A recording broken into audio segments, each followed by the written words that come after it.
Good Wednesday morning, everyone. It's good to see you today, and I'm so glad that you joined me. For today's video, though, I'm going to start out with a disclaimer. Okay, and here's a real simple disclaimer. My wife said I could do it. You'll understand why later. We knew this was going to be a different Christmas. The kids were in Pennsylvania, having fun in the snow, and we were glad they were doing well, but still missed them like crazy. Angel's dad suffered from rapidly declining health, and the COVID restrictions didn't allow us to have live Christmas music. I mean, we couldn't come together and sing and play Christmas carols together. Everything was virtual, and the virtual was really good. And it's good to be safe, but it just wasn't the same. It was different. In spite of all that, Angela and I decided we were going to give it our best. We were going to celebrate anyway, starting with putting up Christmas trees. Yeah, they were pre-lit, and the fat, larger tree went in the family room, while the tall, skinny one went in the living room. So the living room is where we started, setting up the tree, making sure all the branches were as full as possible. And we probably spent about an hour. Then we plugged it in. Well, remember the proverbial straw that broke the camel's back? The only lights burning on that tree was the very bottom strand. This stupid tree was only 2 to 3 years old. With everything else going on, Angela lost it. Well, she didn't lose it. She just confirmed what I already knew. She actually has a temper.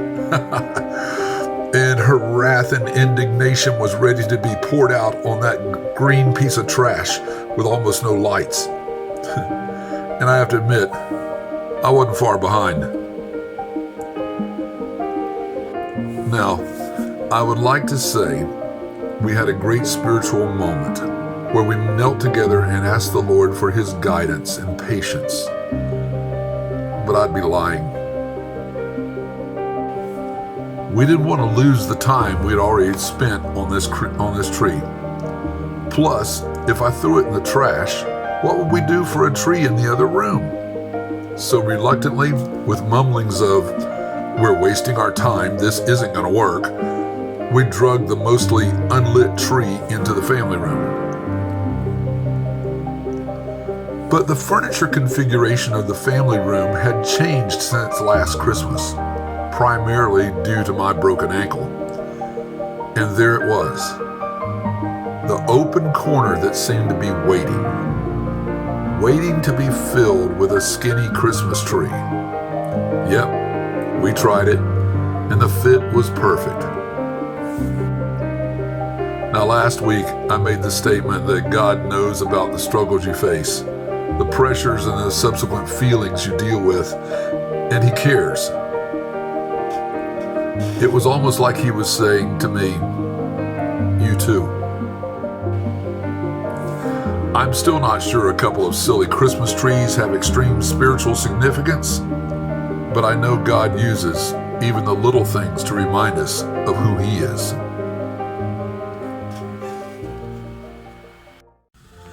Today, some of you might be facing relationships that seem irrevocably broken.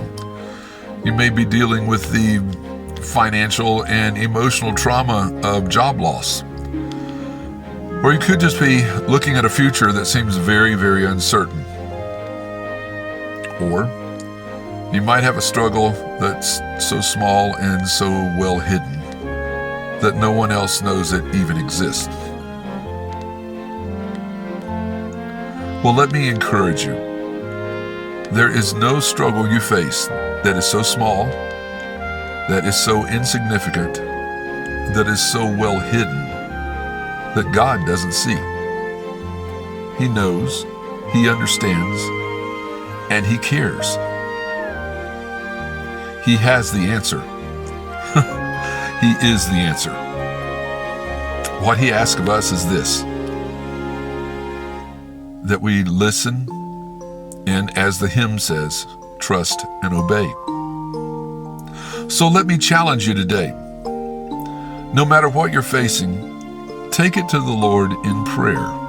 Yeah, just talk to God about it. But then listen and see how He instructs you. You might be surprised. He might be telling you that the skinny tree fits better in the other room. Emmanuel has come. God is with us. Have a blessed day.